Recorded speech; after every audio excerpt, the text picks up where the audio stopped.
بسم اللہ الرحمن الرحیم۔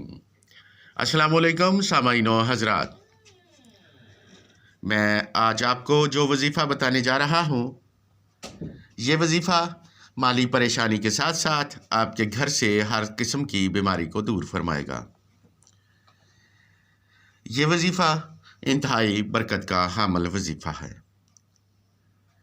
میرے بزرگ فرماتے ہیں کہ حضرت علی کرم اللہ وجہہ کا فرمان ہے کہ نبی کریم صلی اللہ علیہ وآلہ وسلم فرماتے ہیں، افسوس ہے اس شخص پر جو کسی پریشانی یا بیماری میں مبتلا ہو اور اس سورہ مبارک سے اپنا علاج نہ کرے۔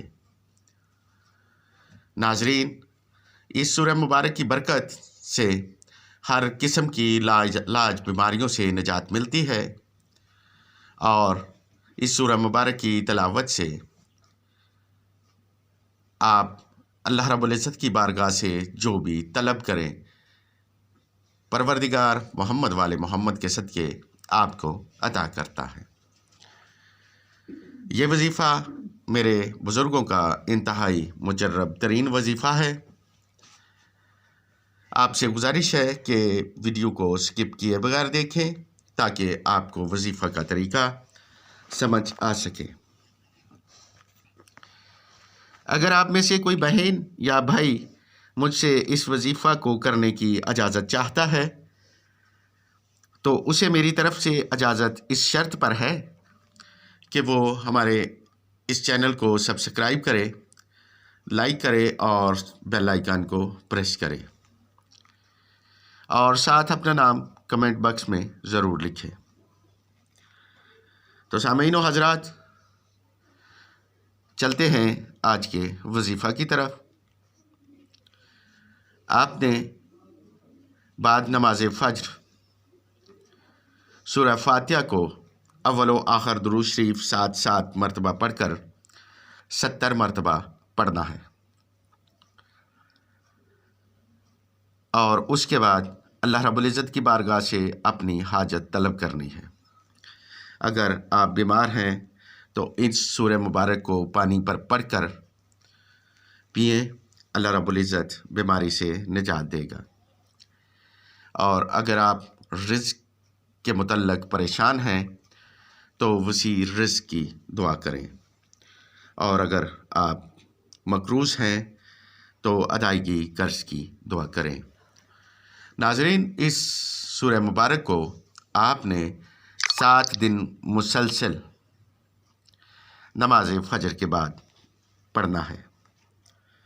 میں یقین سے کہتا ہوں کہ 7 دن کا وظیفہ مکمل ہونے سے پہلے آپ کی جو بھی حاجت ہوگی، اللہ رب العزت محمد والے محمد کے صدقے آپ کی حاجت روائی فرما دے گا۔ ناظرین، اس وظیفہ کو میں خود بہت سے بہن بھائیوں کو، اور خصوصاً ایسے بہن بھائیوں کو جو لا علاج امراض میں مبتلا تھے، ان کو کروا چکا ہوں، اور ایسے بہن بھائیوں کو کروا چکا ہوں جو مقروض تھے، اور ایسے بہن بھائیوں کو بھی وظیفہ کروا چکا ہوں جو مالی تنگ دستی کا شکار تھے۔ 7 دن مکمل ہونے سے پہلے اللہ رب العزت نے ان بہن بھائیوں کی مشکل کو آسان فرما دیا تھا۔ آپ سے گزارش ہے کہ وظائف کو پورے یقین کے ساتھ کریں، آپ کے یقین کی برکت سے کامیابی یقیناً ملے گی۔ تو ناظرین، اب آپ سے اجازت چاہتا ہوں، جلد ملاقات ہوگی بزرگوں کے استعمال میں رہے کسی مجرب اور نایاب عمل کے ساتھ۔ پروردگار نبی کریم صلی اللہ علیہ وآلہ وسلم کے صدقے آپ سب بہن بھائیوں کی دلی مرادوں کو پورا فرمائے، آمین یا رب العالمین۔ دعاؤں کی درخواست کے ساتھ اجازت چاہتا ہوں۔ اللہ حافظ۔